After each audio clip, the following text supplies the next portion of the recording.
32기 이태희 부통령의 세미나 시작하도록 하겠습니다. 여러분 안녕하세요. 저는 홍익대학교 컴퓨터공학과 4학년에 재학 중인 이태희라고 하고요.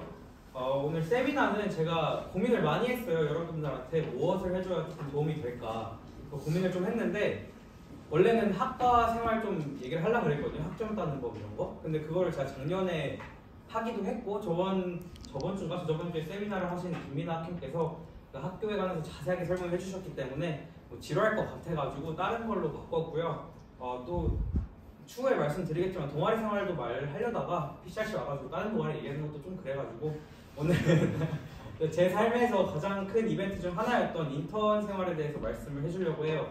여러분들이 추후에 1, 2년 아니면 3, 4년 안에 하시게 될 생활이기도 하고 해서 미리 알고 준비를 한다면은 조금 더 원활히 인턴 생활을 하지 않으실까 생각해가지고 준비를 했고, 오늘 세미나의 주제는 슬기로운 인턴 생활입니다. 여기 저에 대해서 잠깐 말씀드리자면, 저는 마스크를 끼면 전데요. 저는 18학년도에 컴공 입학을 했고 32기로 PCRC 활동을 했습니다. 여러분들이 몇 기죠 지금? 37기. 저도 1, 2학년 때 13, 1, 2 선배들 보면서 저 양반들 왜 집에 안 가고 아직도 학교에 있을까 생각을 많이 했는데 제가 그 자리에 나오게 됐네요. 네, 저 32기 활동을 했고요. 2학년 때는 32기 기획부장으로 활동을 하였습니다. 군대 갔다 와서 멋진 사람처럼 개발 동아리에서 아기사자로 10기 활동을 했고, 겨울방학 동안 샤샵이라는 회사에서 인턴 생활도 끝마쳤습니다. 그리고 지금은 홍익대학교 머스터 대표를 맡고 있고요. 밑에 제 벨로그랑 깃허브인데 관심 있으시면 찾으시면 나올 거예요. 그래서 저의 대학 생활을 사진 몇 장으로 요약을 하자면 다음과 같습니다. 저는 PCRC, 머싸, 그리고 저기 인턴, 보이는 인턴까지 저희 대학 생활을 3가지 사진으로 요약을 할 수가 있는데요. 처음은 여러분들 다 아시겠처럼 PCRC, 컴퓨터공학과 유일이었던 학술 학회고요. PCRC 줄임말 아시는 분? 뭐 줄인 건지? 네, 혹시 퍼스널 컴퓨터 리서치 클럽. 네, 저희는 퍼스널 한국 뭐지? 개인적인 PC를 연구하는 클럽인데,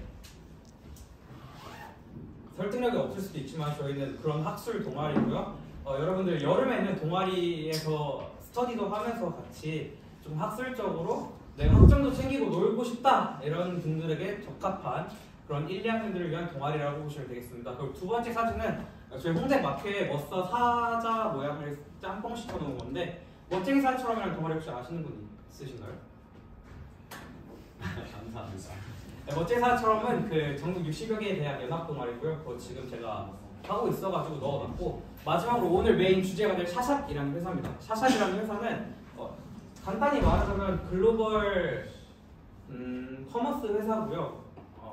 해외 직구를 좀 쉽게 도와주는 그런 회사에서 소프트웨어 엔지니어로 제가 개발을 조금 했었고, 백엔드, 프론트엔드, 풀스택으로 개발을 맡았었습니다.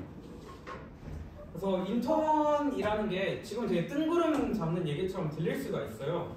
여러분들 대부분 다 1, 2학년이실 텐데 지금 학교에서 배우는 걸 해봤자 C 언어, 파이썬, C++, 2학년 때 C++ 배웠나? 1학년 때 지금 애들 파이썬 배우고 내가 해봤자 학교에서 하는 프린트, 별 5개 찍기 이런 거 하고 있는데, 내가 언제 이런 웹사이트 같은 걸 개발을 하냐, 낫다위가 개발? 이런 생각을 저는 지금도 하고 있고 여러분들도 많이 하고 계실 텐데, 저는 3학년이 끝나고 작년에 4학년을 준비를 하면서 뭔가 인턴을 해야겠다는 생각이 강하게 들었어요. 왜냐면 전 나이도 있다 보니까 제 주변 친구들은 취직을 한 친구들도 많았고 현업에서 개발자로 일하는 사람들도 많았기 때문에 어떻게든 저한테 현업을 경험을 해라, 너가 실제로 개발을 해보는 게 학교에서 배우는 거랑은 실무는 다르다, 이런 얘기도 많이 들었기 때문에 저는 인턴에 대한 관심이 지대하게 높아진 상태였습니다.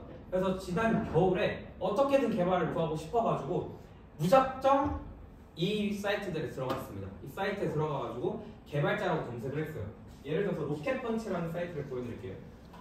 이 로켓펀치는 방금 제가 여기 보여드린 사이트들은 알바몬 이런 알바를 구하는 게 아니라 정말 개발자 아니면 기획자, 특히 요즘 IT 기업들을 위한 채용 사이트들이라고 보시면 되는데, 이 로켓펀치 같은 경우에는 여러분들이 만약에 개발을 하고 싶다 그러면 업무 분야에서 소프트웨어 개발, 경력은 나는 신입이야, 희망연봉 없어, 학교 어디 다니고 뭐 활동 분야, 내가 하고 있는 뭐 프레임워크나 내가 하고 있는 언어 이런 거 선택하고 검색을 하면 여러 가지 회사들을 볼 수가 있어요. 그래서 저는 이 뭐 당연히 점피, 프로그램스, 캐치, 원티드 이러한 여기 나열된 사이트들이 다 그렇게 여러분들에게 개발자로서 인턴을 구할 수 있는 정보들을 제공하고 있는데 제가 이렇게 여러 가지 저한테 조건에 맞는 필터들을 다 했겠죠? 물론 저는 개발 경험 없음, 뭐 연봉, 뭐 일단 따지지 않아. 할 수 있는 언어 해봤자 파이썬, C 학교에서 배운 거 그 정도만 넣고 필터를 건 다음에 검색을 해봤을 때 제가 처음으로 느꼈던 감정은 못 구하겠구나 인턴. 나는 개발을 할 수가 없겠구나 라는 조금 어찌 보면 암울한 감정을 느낄 수 있었어요. 여러분들 지금 학교에 들어와서 뭐 요즘 가장 핫한 과에 들어왔는데 내가 친구들한테 어디 가서 나 공공이에요 말하면 우와 멋있다라고 얘기를 하는데 막상 내가 학교에서 배우는 거 보면은 내가 뭐 하는지 모르겠죠 사실. 그런 생각들이 있을 텐데 저도 똑같은 감정을 3학년 말에 가서 알아볼 때 느꼈습니다. 나는 개발자를 못 구하겠는데? 지금 못 구하겠는데? 라는 생각을 좀 들었었어요. 하지만 어떻게든 개발을 해야 됐고 내 이력서를 쓰고 싶었고 어떻게든 하고 싶었기 때문에 저는 무작정 이력서를 작성을 했습니다. 이력서를 한번 보면 여러분들 혹시 그 구글링 많이 하시죠? 구글 같은데 뭐 개발자 이력서 이런 거 검색해 보신 분 있나요? 개발자 이력서 이런 걸 검색을 하면 귀여운 이모티콘을 쓰며 자신의 키워드로 표현하는 게 엄청 많이 나와요. 저는 무작정 그걸 따라했습니다. 자, 이거를 잠깐 보시면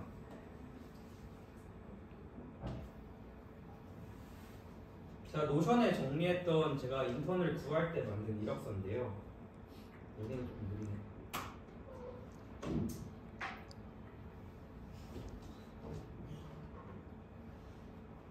10초만 기다려보고 안 되면 그냥 보겠습니다.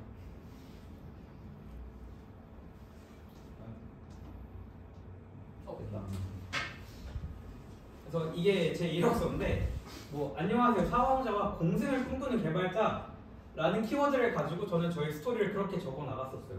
뭐 나는 어릴 때부터 막 이렇게 살았는데 살다 보니까 공생이 중요하다더라. 그래서 난 공생을 꿈꾸는 이런 개발자가 되고 싶다. 그래서 나는 이러이러한 사람이고 내 연락하면 여기다 해라. 나는 여기서 학교를 다녔고 이러이러한 경험이 있고 이런 걸 쓸 수 있고 난 이러이러한 활동을 했다. 나 프로젝트도 있다. 이런 식으로 보통 이력서를 개발자들이 많이 씁니다. 여러분들이 대기업이나 이런 데 지원을 하신다고 생각을 하면은 보통 막 워드 아니면 한컴 이런 되게 딱딱한 표들 사이에 이름, 막 학력, 막 생년월일 이런 걸 막 쓰는 이력서를 생각을 하실 텐데 요즘은 개발자들이 이렇게도 이력서를 쓴다라는 걸 아시면 되겠고 껐다.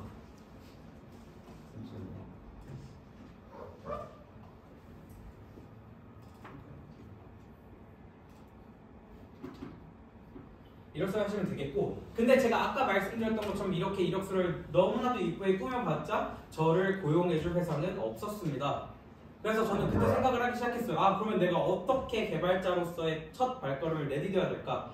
그럼 나 어떠한 회사도 나를 원하지 않는데 나는 어떻게 해야 될까? 그때 생각이 든 게 학교라는 이점을 이용하자. 내가 학생이라는 이점을 한번 이용을 해가지고 어떻게든지 나의 개발자로서의 삶을 시작을 한번 해보자 라고 해서 제가 알게 된 게 현장 실습이라는 학교 서비스입니다. 혹시 현장 실습에 대해서 들어보신 분 있으신가요? 괜찮아요? 저도 몰랐어요 그때. 현장 실습이 뭐냐면은 학교랑 연계된 회사들에 가가지고 학점을 받으면서 인턴 생활을 할 수 있게 지원해주는 학교의 프로그램이에요. 이걸 많이 아시는 분들이 없기 때문에 지원해도 잘 쉽게들 붙더라고요. 물론 저는 2학년 끝나고 지원했다가 한번 떨어졌었어가지고 다시 지원하긴 했는데 여러분들이랑 붙을 수 있을 거라고 생각해요. 그래서 이 현장 실습이라는 거가 어떻게 그냥 인턴 구하는 것과는 다른지 뭐 학교에서는 어떻게 내가 연기가 되는지에 대해서 오늘 좀 말을 해보려고 해요. 일단 첫 번째로 서류 과정을 거칩니다. 서류에는 자기소개, 지원동기 있고 활동 설명 이런 걸 하는데 그것보다 저는 제일 중요하게 생각하는 게 밑에 두 개예요. 내가 이 회사가 가고 싶다. 그러니까 뭐 거기에 자격 요건이나 회사 설명이 쫙 있는데 다 읽어보시고 너 내 거야 라고 마음에 드는 회사가 있잖아요. 그럼 그 회사에 대해서 사전조사를 철저히 하셔야 돼요. 내가 지원서를 쓸 때 그냥 난 개발하고 싶어 이렇게 쓰는 게 아니라 당신의 회사가 이러이러한 업무를 수행하고 있고 이러이러한 서비스를 만들기 때문에 내가 거기서 이러한 점을 기여할 수 있을 것 같다 라고 말하는 게 저는 되게 도움이 됐어요. 두 번째는 당신의 회사가 개발할 때 이러한 표현을 쓰고 이러한 언어를 쓰는데 내가 마침 그걸 쓴다 이런 식으로 회사랑 계속 연관을 짓고 엮어나가는 과정이 중요하다고 저는 느꼈어요. 저는 이게 현장 실습만이 아니라 여러분들이 취준을 하실 때도 도움이 될 거라고 생각합니다. 두 번째는 면접을 저는 진행을 했었어요. 대면으로 가서 면접을 처음 본다고 연락을 받았을 때 저는 처음으로 되게 고민했던 게 정장을 사야 되나? 이런 생각을 되게 많이 했어요. 면접이라고 생각하면 막 까만 정장에 넥타이 매고 구두 신고 또박또박 들어가지고 안녕하십니까? 몇 번째 지원자 누구입니다. 이거를 생각을 하잖아요. 근데 요즘 IT 기업들은 비즈니스 캐주얼이라고 그냥 막 면바지에 물론 이렇게 트레이닝 바지 입고 후디 입으면 안 되겠지만 면바지에 뭐 니트 이 정도만 입어도 된다고는 합니다. 근데 그거는 회사 바이 회사니까 나중에 확인해 보시고 저는 그때 처음으로 제 인생 처음으로 구두라는 걸 사서 슬랙스를 입고 제일 단정하게 입고 가가지고 자기소개, 장단점 이런 걸 물어봐줬고 여러분들이 지금은 채용이 아니라 인턴 기준으로 말씀을 드리는 건데 인턴한테 많은 걸 바라지 않더라고요 회사가. 여러분들이 뭐 와가지고 혁신적으로 개발할 거라고 생각을 안 해요. 그래서 자신의 장점과 열정 이런 걸 어필을 하는 게 되게 중요했고 제가 실패한 경험을 토대로 어떻게 나를 발전시켰는지를 얘기하는 게 정말 도움이 많이 됐습니다. 그래서 저는 그렇게 주눅들지 않고 밝게 막 얘기했고 마지막으로 제가 또 면접 본 날이 생일이었어가지고 마지막 할 말 있냐고 물어봤을 때 저 생일이에요 선물 주세요 이러고 나오긴 했는데 뭐 이런 식으로 약간 임팩트를 물론 그렇게 싸가지 하면 안 되지만 임팩트를 주는 것도 나쁘지는 않다. 그래서 제가 일했던 회사에 대해서 잠깐 설명을 해드리면 샤샥이라는 회사에서 일했고요. 해외 직구 플랫폼이자 저는 풀스택 엔지니어로 근무를 했습니다. 혹시 풀스택이 뭔지 아시나요? 뭘까요 풀스택이? 백엔드 프론트엔드 둘 다. 백엔드 프론트엔드 둘 다 하는 혹시 프론트엔드 백엔드 차이점 아시는 분? 클라이언트랑 서버의 차이. 네, 맞습니다. 프론트엔드는 여러분이 보는 웹사이트 그 자체를 보여주는 게 프론트엔드고 백엔드는 그 안에서 야 내가 이 버튼 누를게 이거 줘 할 때 여기 하고 갖다 주는 게 백엔드예요. 저는 그 두 개를 둘 다 했습니다. 뭐 인턴 하시게 되면 다들 뭐 스타트업을 간다면 둘 다 하게 될 거예요. 그래서 백엔드는 Node.js랑 Express.js라는 프레임워크를 사용했고 프론트는 AngularJS랑 Ionic5라는 프레임워크를 사용해서 웹, 앱 둘 다 개발을 했었습니다. 저희 회사를 잠깐 보여드리자면 지금 말씀을 드리는데 이 회사는 망할 거예요. 제가 싫어하는 회사라 반년 안에 망할 겁니다. 어쨌든 저는 여기서 뭘 했냐면 소셜 로그인을 했고요. 이 두 개 밑에 그다음에 막 보다 보면 막 이거 국가 설정하는 거 막 이런 거 불러오는 거 막 URL 연결했을 때 조금 빨리 되는 거 이런 것들을 저는 했어요. 그래서 이러한 역할을 저는 수행을 했고 이게 스타트업이라는 특수한 환경에서 제가 근무를 한 거잖아요. 근데 스타트업이라는 게 여러분들이 취직을 생각을 하시면 물론 아직은 먼 얘기지만 취직을 생각하신다면 보통 세 트랙으로 나뉘어요. 개발자는 개발자를 한다고 저는 생각할게요. 1번 스타트업 낭만이죠. 낭만 챙기실 분은 여기로 가세요. 네, 여기 가서 스톡 옵션을 노린 다음에 한 방 뜨겠다. 근데 성공하면 몇십억이 수중에 들어옵니다. 도박 좋아하시는 분들은 스타트업으로 가세요. 2번 네카쿠라베 뭔지 아시죠? 네이버, 카카오, 쿠팡, 라인, 배달민족, 그다음 당근토스 이런 요즘 신생 판교 IT 기업들을 네카쿠라베라고 부르고요. 3번은 대기업, SI 기업, 뭐 SK, 삼성, LG 이런 흔히 말하는 대기업들을 부르는데 저는 이번에 스타트업에서 일했기 때문에 스타트업의 장단점에 대해서 조금 말씀을 드리려고 해요. 제가 말하는 건 개인적인 경험이니까 절대적인 진리라고 생각하지 마시고 아니면 아닌 거다 그냥 참고 정도만 하시면 될 것 같아요. 스타트업의 장점 1번 내가 원하는 개발을 할 수가 있다. 이런 좋은 큼지막한 회사들에 가면은 이미 조직이 확 조직화가 되어 있고 뭘 하는지 딱 되어 있기 때문에 내가 원하는 걸 못하고 시키는 걸 해야 된다. 하지만 스타트업 주어진 게 없다. 그냥 내가 하고 싶은 거 딱 이거 해보고 싶은데 그럼 시킨다. 장점 2번 그 다음에 아침에 스크럼이라는 짧은 미팅을 통해서 그날 개발할 부분을 매일매일 팀원들이랑 팀장님이랑 얘기하면서 결정을 합니다. 그 다음에 스타트업이기 때문에 틀 안에 있는 개발 형식보다는 내가 이걸 한번 구현을 해보고 싶은데 그러면 공부해가지고 구현하고 이런 방식을 선호를 한다. 2번 사내 분위기가 자율적이다. 그 회사에 추리닝 바지 입는 게 조금 그렇잖아요. 저는 출근할 때 맨날 이거 입고 다녔습니다. 추리닝 바지. 되게 자율적입니다. 뭐 입어도 상관이 안 하고 뭐 맨발에 슬리퍼 신든 양말에 슬리퍼 신든 뭐라고 안 합니다. 그건 되게 좋았어요. 식사 시간, 출퇴근, 복장 등이 대기업에 비해 매우 자율적인 회사 생활이 가능하다. 3번 개발 실력이 는다. 정말 많이 늡니다. 여러분들이 굴려지기 때문에 정말 실력이 많이 늘었어요. 인턴임에도 불구하고 2달 반 동안 현직을 경험하고 실무를 경험하면서 실력이 늘 수 있었고 인턴 전후를 제가 끝나고 비교해 보았을 때 아, 나 성장했네 라고 확실히 느낄 수 있는 경험을 할 수 있었습니다. 4번 좋은 기업으로의 이직 혹은 취직 전에 이력서 스펙으로 활용이 될 수 있다. 여러분들이 물론 동아리하고 프로젝트 하는 것도 좋지만 실무를 경험했냐 안 했냐는 회사에서 보는 아주 중요한 키포인트이기 때문에 인턴을 한번 해보는 게 좋다. 할 거면 스타트업에서 해봐라. 장점 들었으니까 단점을 들어야겠죠? 단점은 1번 체계가 잡혀있지 않아요. 그러니까 자유로운 만큼 체계가 잡혀있지 않기 때문에 인턴이라는 내가 특수한 보직에서 근무를 할 때 뭘 해야 될지 잘 몰라요. 왜냐면 사람들이 다들 좀 속되게 말하면 지 꼴리는 거 하기 때문에 잡혀있지가 않아서 아주 비효율적인 일을 할 수 있다. 본인 MBTI가 ENTJ 같은 MBTI라면 비추드립니다. 그 다음에 2번 제한적인 인원. 스타트업이기 때문에 인원이 매우 적습니다.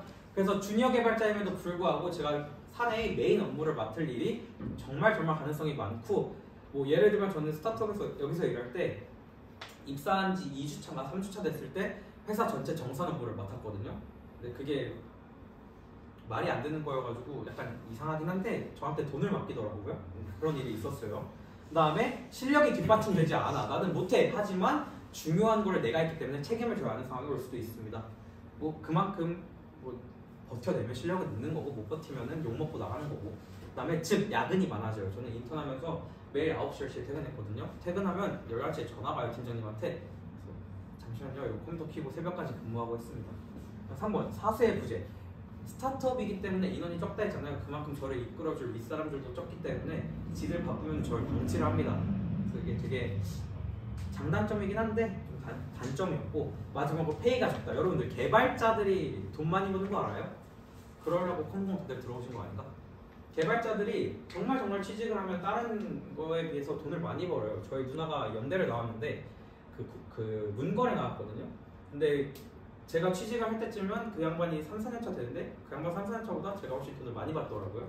예상을 해봤을 때. 그래서 개발자가 정말 3D 직업이고 우리가 정말 힘들고 손 아프고 허리 아프고 뭐 거북목도 그렇지만 돈을 많이 받잖아요. 근데 그거의 장점을 딱 없애주는 게 스타트업이다. 돈을 조금 준다. 스타트업은 그냥 열정페이로 먹고 우리를 부려먹고 어쨌든 돈을 조금 준다. 왜냐? 스타트업이기 때문에 막말로 여러분이 여기서 하는 프로젝트랑 다른 게 없어요. 제가 여기 다니면서 그 13명 됐고 프로젝트 했거든요. 제 규모가 훨씬 컸습니다. 그래서 페이가 적다. 하지만 스톡옵션이라는 걸 노릴 수가 있다. 그래서 돈 조금 주고 업무하는 건 높은데 낭만 있으면 가져라. 그래서 결론이면 스타트업이든 네카코라든 대기업이든 뭐든지 저는 해보는 것을 추천을 드립니다. 여러분들이 이런 말 하면 혼내야지만 학년이 낮을 때 많이 해보는 게 돌이켜 보았을 때 대학 생활을 물론 재밌게 놀고 이런 것도 좋지만 낮을 때 많이 한 애들이 훨씬 좋은 회사를 가고 좋은 아웃풋을 내더라고요. 그래서 1, 2학년인 여러분들에게 이런 말씀을 드리는 것도 아직은 시기상조긴 하지만 이라는 생각이 들면서도 이런 걸 미리 말씀드리는 게 최대한 학년이 낮을 때 일단 경험을 해보시고 내가 실력이 없어 아직 지원 못해 라고 생각하지 마시고 일단 부딪혀보고 대가리 깨져가면서 하면은 늘어있으니까 그렇게 하시기를 추천을 드리고요. 이 경험을 통해서 개발자라는 직군에 대해서 알 수가 있어요. 여러분이 경험을 해보면 내가 개발자가 맞는지 안 맞는지 아니면 대학원에 가야겠다 아니면 전과를 해야겠다. 솔직히 학교에서 배우는 언어 그거 몇 개 끄적였다고 개발자가 맞는지 몰라요. 학교에서 배우는 거는 정말 기본적이고 간단한 거지 그걸 모르기 때문에 경험을 좀 하는 게 좋다. 그리고 마지막으로 처음부터 좋은 회사에 들어가긴 어렵기 때문에 스타트업이라는 조금 더 접근성이 좋은 회사를 통해서 여러분들이 그 자신의 스펙을 쌓아나가고 좋은 회사로 가기 위한 발판으로 삼는 것을 추천을 드립니다. 네, 그래서 저희 세미나는 여기까지고 혹시 질문이 있으시다면 여러분들 한강 가야죠? 한강 통해서 물어보시고 여러분들 들으느라 수고 많으셨고 모두 재밌게 학교 생활 하시기 바라겠습니다. 고생하셨습니다.